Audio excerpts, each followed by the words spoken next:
धियो यो नः प्रचोदयात्।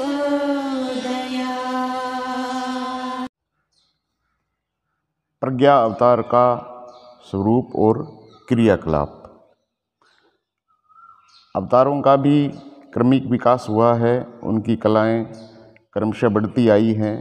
कच्छ मच्छ एक एक कला के अवतार थे, वाराह और वामन दो दो के, नरसिंह और परशुराम तीन तीन कला के माने जाते हैं। राम 12 के, कृष्ण 16 के और बुद्ध 20 कला के माने गए हैं।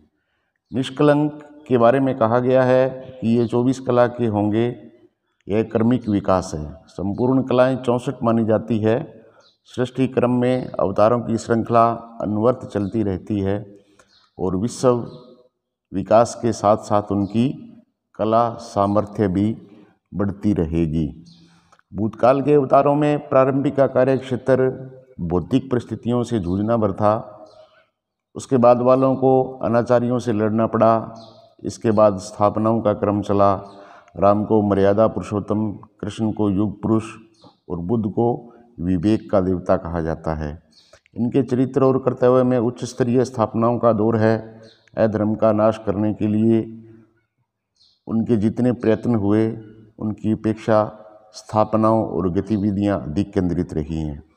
कृष्ण का गीता प्रतिपादन और बुद्ध का बुद्धि की शरण में जाने का प्रचंड अभियान जनजीवन को दिशा और लोकमानस को प्रेरणा देने में अपने पूर्ववर्तियों की तुलना में अधिक प्रयत्नशील रहे।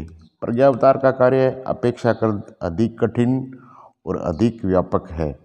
उसे सामयिक समस्याओं एवं व्यक्तिगत उन्नतताओं से ही नहीं जूझना, वरन लोक मानस में ऐसे आदर्शों का बीजारोपण, अभिवर्धन, परिपोषण एवं क्रियान्वयन करना है जो सतयुग जैसी भावना और राम राज्य जैसी व्यवस्था के लिए आवश्यक अंतः प्रेरणा व्यापक क्षेत्र में उत्पन्न कर सके। लक्ष्य और कार्य की गरिमा एवं व्यापकता को देखते हुए प्रज्ञा अवतार की कलाएं 24 होना स्वाभाविक है। समुद्र मंथन से 14 रत्न निकले थे। हृदय मंथन की वर्तमान भाव चेतना से अनेकानेक नर रत्नों का निकलना निश्चित है। समुद्र मंथन से निकले रत्नों ने सृष्टि की आदिम स्थिति में उत्कृष्ट के साधनों का बाहुल्य उपस्थित किया था। लक्ष्मी यानी संपदा, सूर्य यानी ज्ञान, चंद्रमा यानी संतुलन, अमृत यानी अमृत आत्मज्ञान, धन्वंतरि यानी शमन, वज्र यानी अनुशासन, अश्व मने उत्साह, ऐरावत मने पराक्रम, रंभा यानी कला जैसी अनेक दिव्य संपदाएं आविर्भूत हुई तो समुद्र मंथन ने तत्कालीन परिस्थितियों में को कुछ से कुछ बना दिया। इन दिनों भी ऐसा ही कुछ होने जा रहा है। अंतः प्रेरणा से उत्पन्न हुआ आत्मज्ञान और भावावेश मनुष्यों को कुछ उस स्तरीय सोचने और करने के लिए विवश करेगा। अगर गामी सदा अपने अनुयायी उत्पन्न करते और परंपराओं को जन्म देते हैं, जागृत आत्माओं द्वारा अपनाई गई युग साधना का प्रवाह जनमानस को अनुकरण के लिए अनायास ही आकर्षित और प्रेरित करेगा।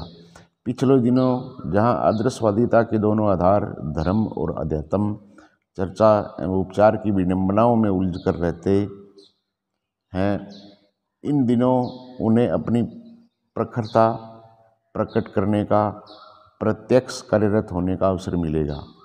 इंजन चलता है तो डिब्बे अनायास ही पीछे लुढ़कने लगते हैं। तूफान उठता है तो पत्ते और तिनके साथ ही उड़ने लगते हैं।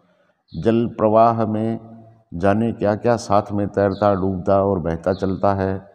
जागृत आत्माओं के अपने उदार दृष्टिकोण और उदार आचरण से सब लोग श्रद्धा उभरेगी तो अनेक व्यक्तियों एवं सत्य प्रवृत्तियों को प्रगति के पथ पर द्रुत गति से अग्रसर होते हुए देखा जा सकेगा।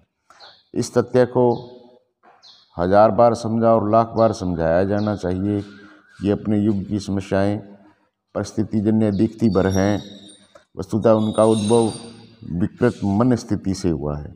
जड़ तक पहुंचने पर ही समाधान खोजा जा सकेगा। मन स्थिति बदलने से ही परिस्थितियां बदलेंगी। नाली साफ करने पर ही मक्खी, मच्छरों और दुर्गंध फैलाने वाले विषाणुओं से छुटकारा मिलता है। रक्त शुद्धि का चिरस्थायी उपचार किए बिना निरंतर उठने रहने वाले फोड़े फुंसियों से पिंड नहीं छूटता। समस्याएं असंख्य है, उनके बाह्योपचार भी असंख्य हो सकते हैं। यह प्रयत्न हो रहे हैं और होते भी रहे हैं। प्रतिफल और अनुभव भी सामने हैं। समाधान चाहे शासन तंत्र ने ढूंढे हों, चाहे अर्थतंत्र ने, बात कुछ बनी नहीं। एक हाथ जोड़ने के साथ ही दो हाथ टूटने का सिलसिला चलता रहे तो गुत्थियों का सुलझना किस प्रकार संभव हो सकता है। बुद्धि और संपदा, साधन और सामर्थ्य की इन दिनों कोई कमी नहीं है। सृष्टि के आदि से लेकर अब तक के इतिहास में मनुष्य कभी इतना समर्थ और सशक्त नहीं हुआ जितना इन दिनों है। साथ ही यह भी सच है कि वर्तमान में उस पर जितनी विपन्नता छाई है उतनी भूतकाल में कभी भी सहन नहीं करनी पड़ी थी। समस्याएं सुलझेंगी तो एक एक करके नहीं, वरन एक साथ ही उनका समाधान निकलेगा, क्योंकि उनका उद्गम एक है। अस्वस्थता दूर होगी तो उस पर मात्र संयम से आहार विहार संबंधी अनुशासन के सहारे ही विजय प्राप्त की जा सकती है। असंयम का दौर रहते आहार को बहुमूल्य बनाने एवं चिकित्सा उपचार के पहाड़ जैसे साधन खड़े करने पर कोई हल न मिलेगा। नित्य नई औषधियों का आविष्कार होगा और नित्य नूतन अस्पताल खुलेंगे, किंतु दुर्बलता और रुग्णता पर विजय प्राप्त करने का स्वप्न दिन दिन दूर ही हटता जाएगा। मनुष्य की वितृष्णा, आंतरिक समाधान, संतुलन, संतोष जैसे चिंतन से ही शांति होगी, अन्यथा तनिक तनिक सी बातों पर उत्तेजना, उद्विग्नता की ज्वालामुखी फूटते रहेंगे। वस्तुओं का बाहुल्य और व्यक्तियों का अनुकूलन एक स्वप्न है जिसकी पूर्ति व्यवहारिक जीवन में संभव नहीं है। हर किसी को तालमेल बिठाकर चलना पड़ता है। अधिकार के साथ कर्तव्य को, उपार्जन के साथ संतोष को, संघर्ष के साथ सहयोग को, उपभोग के साथ संयम को मिलाकर चलने से ही मानसिक संतुलन बनता है।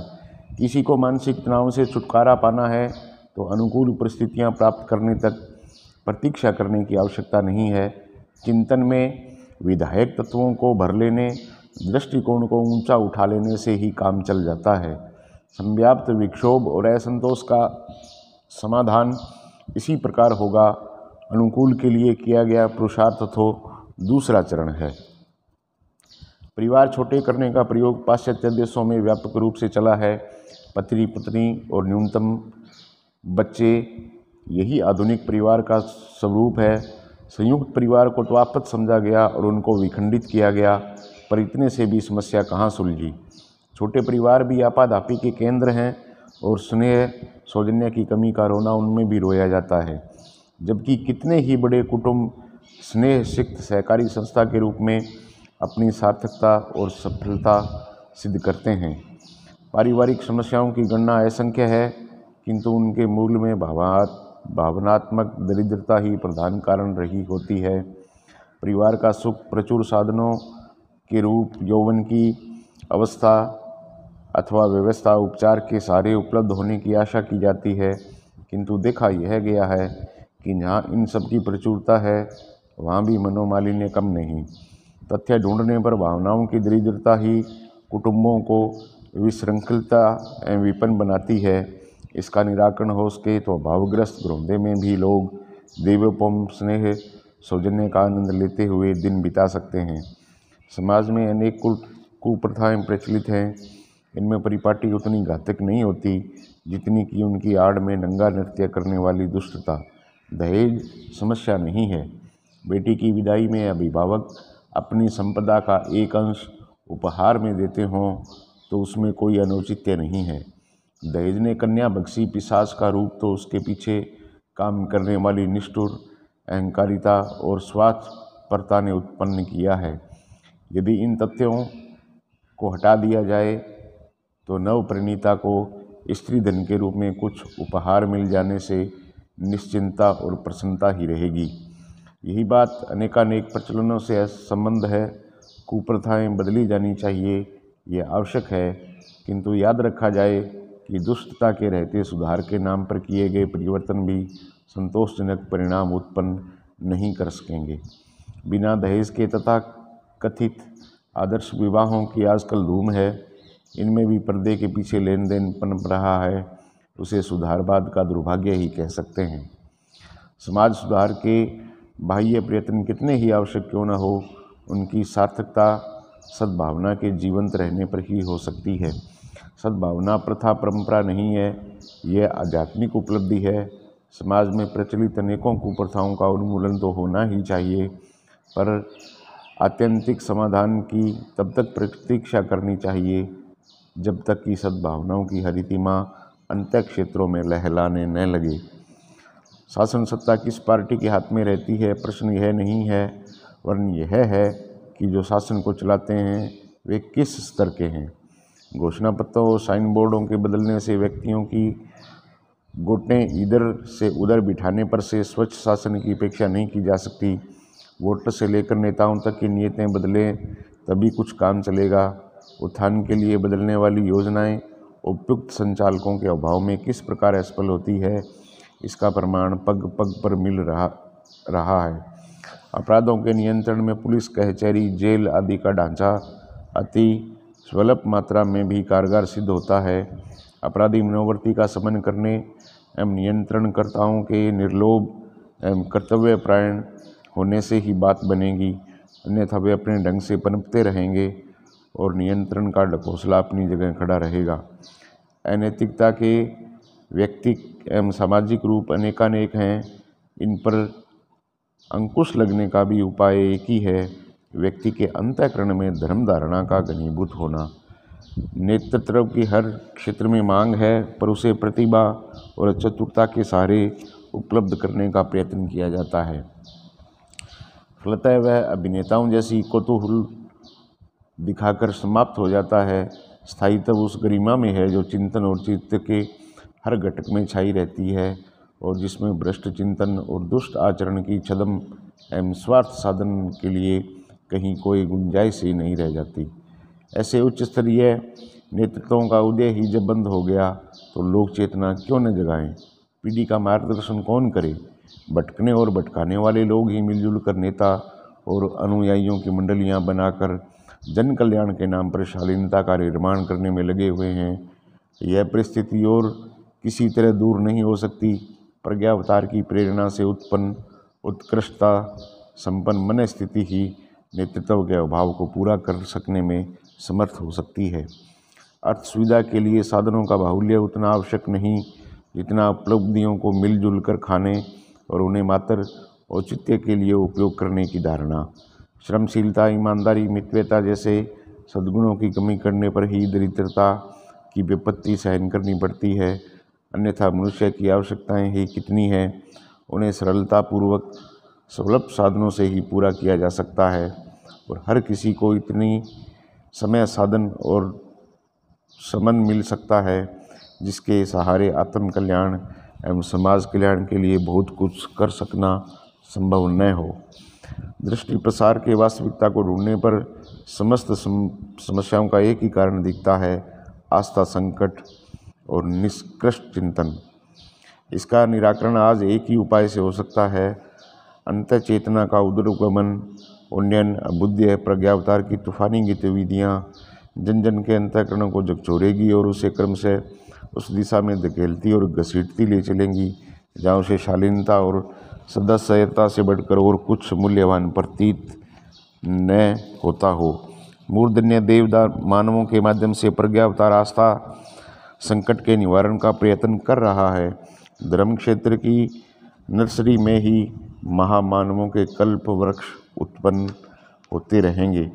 इस समय भी उसी के प्रमाण में कल्प वृक्षों की नई पौध उग रही है। कलंक और आक्रमण से निष्कलंक की सुरक्षा।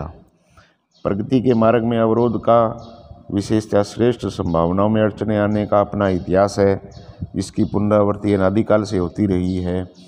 जिस प्रकार आसुरी संक्रमणों को निरस्त करने के लिए देवी संतुलन की सृजन शक्तियों का अवतरण होता है, उसी प्रकार श्रेष्ठता की अभिवृद्धि को आसुरी तत्व सहन नहीं कर पाते, उसमें अपना पराभाव देखते हैं और बुझते दीपक के अधिक तेजी के साथ जलने की तरह अपनी दुष्टता का परिचय देते हैं।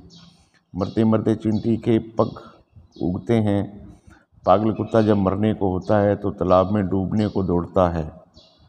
पागल हाथी पर्वत पर आक्रमण करता है और उसे टकरा टकरा कर अपना सिर फोड़ लेता है। आसुरी तत्व भी जब अंतिम सांस लेते हैं और एक बार की मरणासन की तरह उच्छ्वास खींचकर अपनी शक्ति का प्रदर्शन करते हैं। अवतारों में पुण्य प्रक्रिया भी निर्बाध रीति से बिना किसी अड़चन के संपन्न नहीं हो जाती। उसमें पग पग पर अवरोध और आक्रमण आड़े आते हैं। भगवान कृष्ण पर जन्म काल से ही एक के बाद एक आक्रमण हुए। वसुदेव जब उन्हें टोकरी में रखकर गोकुल ले जा रहे थे तो सिंह की गर्जना, घटाओं का वर्षण, सर्पों का आक्रमण जैसे व्यवधान उत्पन्न हुए। इसके बाद पूतना, वृतासुर, तृणावर्त, कालिया, सर्प आदि द्वारा उनके प्राण हरण की दुर्भिसंधियाँ रची जाती रही। कंस, जरासंध, शिशुपाल जैसे अनेकों शत्रु बन गए। चारूढ़, मुष्टिकासुर आदि ने उन पर अकारण आक्रमण किए। अंततः भीलों से गोपियों का हरण व्याध द्वारा प्रहार करने जैसी घटनाएं घटित हुई। कृष्ण की चरित्र निष्ठा और न्याय निष्ठा उच्च स्तरीय थी तो भी उन्हें रुक्मिणी चुराने का दोष लगाया गया। चरित्र हनन की चोट भगवान राम को भी सहनी पड़ी। सीता जैसी सती को लोगों ने दुराचारणी कहा और अग्नि परीक्षा देने के लिए विवश किया। अपवादियों के दोषारोपण पर भी समाप्त नहीं हुए और स्थिति यहाँ तक आ पहुँची कि सीता परित्याग जैसी दुखदायी दुर्घटना सामने आई। जयंत ने सीता जी पर अश्लील आक्रमण किया। शूर्पणखा राम के स्तर को गिराकर असुरों के समतुल्य ही बनना चाहती थी। चाहना अस्वीकार करने पर उसने जो विपत्ति ढाई वह सर्वविदित है। सत्यता और कर्तव्यों के प्रति राम के व्यवहार में कहीं कोई अनौचित्य नहीं था। फिर भी उसने वह षड्यंत्र रचा जिससे उन्हें 14 वर्ष के एकाकी वनवास में प्राण खो बैठने जैसा ही त्रास सहना पड़ा। खरदूषण, मारीच, अहिरावण, रावण, कुंभकर्ण ने आक्रमण पराक्रमण किए। इनमें से किसी से भी राम की ओर से पहल नहीं हुई। वे तो मात्र आत्मरक्षा की ही लड़ाई लड़ते रहे हैं। ईशा को अपराधी ठहराया और सूली पर लटकाया गया। सुकरात को जहर का प्याला पीना पड़ा। दयानंद को विष दिया गया। गांधी को गोली से उड़ाया गया। व्याध ने कृष्ण के प्राण हर लिए। गुरु गोविंद सिंह के अबोध बालकों को जल्लादों ने सुपुर्द कर दिया। मीरा निर्दोष होते हुए भी उत्पीड़न सहती रही। जहाँ तक अपराधों, आक्रमणों और प्रताड़नाओं का संबंध है, वहाँ तक जो जितना उच्च स्तरीय आत्मवेता हुआ उसे उतना ही अधिक भार सहन करना पड़ा है। भगवान बुद्ध की जीवन गाथा पढ़ने से पता चलता है कि पुरातन पंथी और ईर्ष्यालु उनके प्राणघाती शत्रु बन गए थे। उन्होंने अंगुलीमाल को आक्रमण के लिए उकसाया था। चरित्र हनन के लिए ढेरों दुर्भिसंधियाँ रची थी। समर्थकों में अश्रद्धा उत्पन्न करने के लिए जो षड्यंत्र रचे जा सकते थे उसमें कुछ कसर नहीं छोड़ी गई थी। गांधी का विरोध होता रहा। उन पर पैसा बटोरने और हड़पने का लाछन लगाने वालों की संख्या आरंभ में तो अत्यधिक थी। प्रताप बढ़ने के बाद भी यह घटने लगी थी। अंततः उन्हें गोली से ही उड़ा दिया गया। मध्यकाल के संतों में से प्राय प्रत्येक को शत्रुओं की प्रताड़नाएं सहनी पड़ी हैं। आदि शंकराचार्य, चैतन्य महाप्रभु, नामदेव, एकनाथ, तुकाराम, ज्ञानेश्वर, रामदास, गुरु गोविंद सिंह, बंदा बैरागी आदि इसके जीते जागते प्रमाण हैं। संसार के सुधारकों में प्रत्येक को प्राय ऐसी ही आक्रमण न्यूनाधिक मात्रा में सहने पड़े हैं।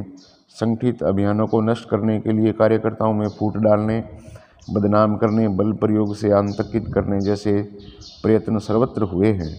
ऐसा क्यों होता है, यह विचारणीय है। सुधारक पक्ष को अवरोधों का सामना करने पर उनकी हिम्मत टूट जाने, साधनों के प्रभाव से प्रगति क्रम शिथिल या समाप्त हो जाने जैसे प्रत्यक्ष खतरे तो हैं, किंतु परोक्ष रूप से इसके लाभ भी बहुत हैं। व्यक्ति की श्रद्धा एवं निष्ठा कितनी सच्ची और कितनी ऊंची है, इसका पता इसी कसौटी पर कसने से चलता है कि आदर्शों का निर्वाह कितनी कठिनाई सहन करने तक किया जाता रहा। अग्नि तपाए जाने पर, कसौटी पर कसे जाने से कम में सोने के खरे खोटे होने का पता नहीं चलता। आदर्शों के लिए बलिदान से ही महामानवों की अंतःश्रद्धा परखी जाती है और उसी अनुपात में उनकी प्रामाणिकता को लोकमान्यता मिलती है। जिसे कोई कठिनाई नहीं सहनी पड़ी, ऐसे सस्ते नेता सदा संदेह और आशंका का विषय बने रहते हैं। श्रद्धा और सहायता किसी पर तभी बरसती है जब वह अपनी निष्ठा का प्रभाव प्रतिकूलताओं से टकराकर प्रस्तुत करता है। दुर्भिसंधियों के रचने वाले हर सफलता के बाद दूने उत्साह के साथ अपने दुष्कर्मों को निर्द्वंद होकर बढ़ाते हैं। निष्ठावानों से टकराने पर उनके दांत खट्टे होते हैं, आक्रमण महंगा पड़ता है और भविष्य के लिए उनकी हिम्मत टूट जाती है। लोग तिरस्कार के कारण वे मुँह दिखाने लायक नहीं रहते। यह उदाहरण दूसरों के सामने भी प्रस्तुत होता है और श्रेष्ठता से यह कारण टकराने का प्रतिफल क्या होता है, इसका पता नहीं केवल आताताइयों को वरन उस वर्ग के अन्य लोगों का साहस तोड़ने के लिए भी पर्याप्त होता है। अपयश और तिरस्कार का दंड जेल फांसी से भी महंगा पड़ता है। ऐसी स्थिति श्रेष्ठ व्यक्तियों या आंदोलनों से ही टकराने पर बनती है। सामान्य लोगों के बीच तो आक्रमण प्रत्याक्रमण के क्रम आए दिन चलते ही रहते हैं।